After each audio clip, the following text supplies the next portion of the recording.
You sleep, but you wake up tired. Not the tiredness of the body, a deeper tiredness, a quiet heaviness that follows you. From morning to night, you rest. But something inside you never truly rests. You sit down in silence, and suddenly your mind begins to speak.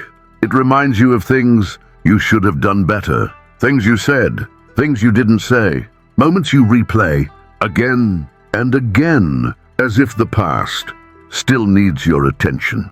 Then the future arrives. Problems that have not happened yet, situations that may never happen, but your mind treats them as real, urgent, dangerous. So it stays alert, always scanning, always preparing. And slowly, this constant alertness drains you because the mind was never meant to stay tense all the time. You feel tired even when doing nothing.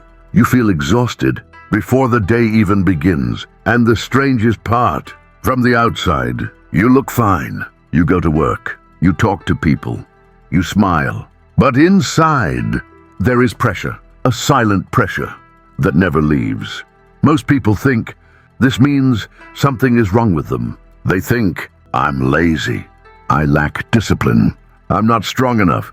But this tiredness has nothing to do with weakness. It comes from something else, something deeper. You are tired because your mind never stops working. Not building, not creating, but fighting. Fighting the past, fighting the future, fighting uncertainty. And every fight costs energy, even imaginary ones. This is the exhaustion no one warned you about. The tiredness that sleep cannot fix. The tiredness that motivation cannot cure. Because it is not physical, it is mental.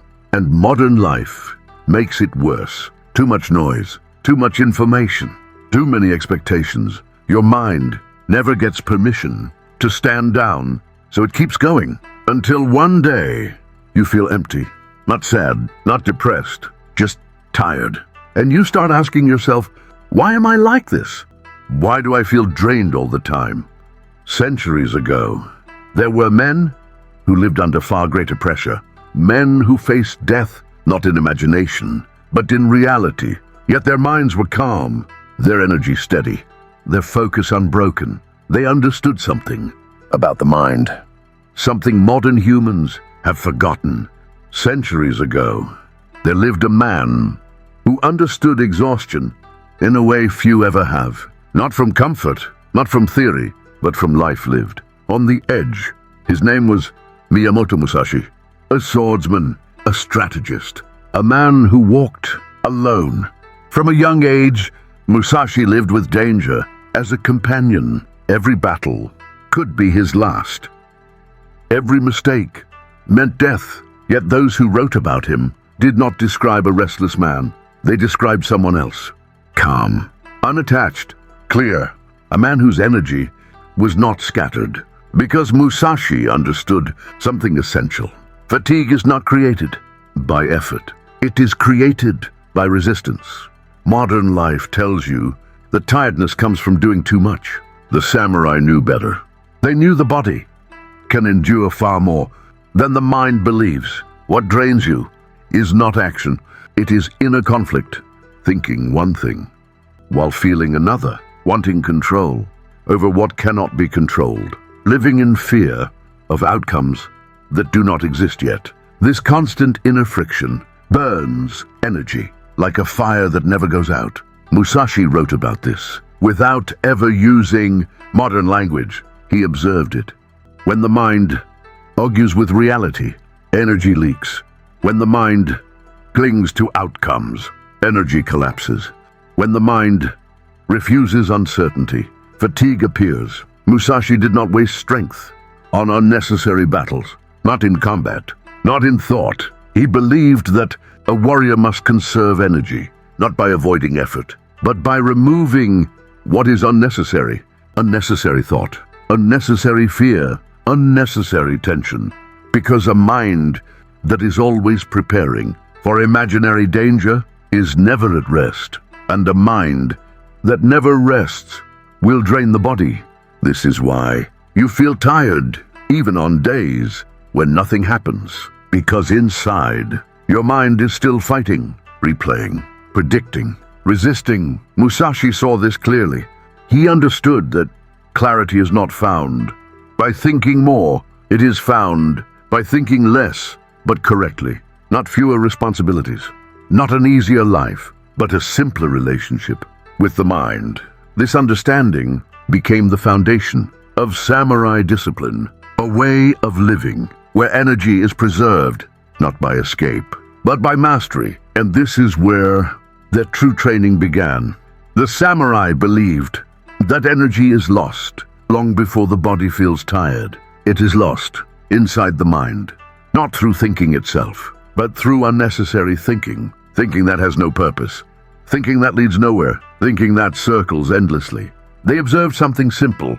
The mind has only two healthy states: action or rest. Anything in between creates tension. Modern humans live in that in-between state, not acting, not resting, just worrying, preparing for conversations that may never happen, imagining outcomes that are beyond control, replaying mistakes that cannot be undone. This constant mental motion without resolution drains energy. The samurai noticed that the mind becomes noisy when it tries to control life. Life is uncertain, unpredictable, unfair. The modern mind resists this. It wants guarantees, safety, certainty. So it thinks more, plans more, analyzes more, rehearses more. But the samurai understood. The more the mind tries to control uncertainty, the more exhausted it becomes, because uncertainty cannot be defeated. It can only be accepted. This is why Musashi emphasized simplicity, not simple living, simple attention. Where is your attention right now? Is it in the present or scattered across 10 imagined futures and 5 remembered failures? Every time attention leaves the present, energy leaks. When attention goes to the past, it becomes regret. When attention goes to the future, it becomes anxiety. Only in the present does energy return. And the samurai trained this every day. They did not allow the mind to wander endlessly, not through force, through awareness. They knew something modern life ignores. A distracted mind is a tired mind. A focused mind is an energized one. This is why people today feel exhausted, even when sitting still. Their body is resting, but their attention is everywhere else, scattered, fragmented, pulled apart. The samurai refused this. They believed a warrior must be whole attention, whole presence, whole energy, because a divided mind is a weak mind, and a weak mind cannot endure life. This understanding led them to develop specific disciplines, not to suppress thought, but to discipline attention, not to escape fear, but to stand with it calmly, not to eliminate fatigue, but to remove what causes it. And this is where their practices begin, practices that allowed them to stay calm in chaos and energized even under pressure. The samurai did not try to defeat tiredness. They understood it. They knew that energy returns when resistance ends. So instead of forcing the mind to be quiet, they changed their relationship with it. When thoughts appeared, they did not chase them. They did not argue. They simply noticed. Fear arose. Doubt followed. Then both passed. Because the samurai knew thoughts are events, not commands. They come, they go, but you remain. When the mind became restless, they returned to the body, to breath, to posture, to movement, not to escape thought, but to anchor attention, because reality lives in the body. And when attention returns to reality, the mind stops creating imaginary threats. This is why Musashi emphasized grounded presence. One movement, one breath, one action at a time. Not tomorrow, not the entire future. Just now. Because clarity does not come from thinking harder. It comes from standing firmly where you are. The samurai also accepted what most people fight: uncertainty. They did not demand control over life. They demanded discipline over themselves. They believed, I will give my full effort and release the rest. And in that release, Energy returned because the mind breaks when it carries what it was never meant to hold.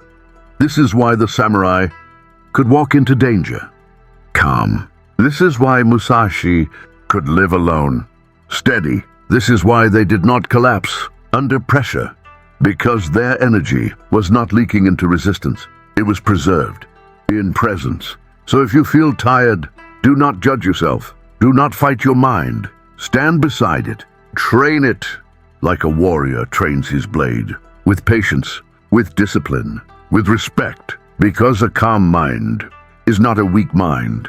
It is the strongest one. And if this way of thinking feels familiar, if it feels like something you have always known, then stay here.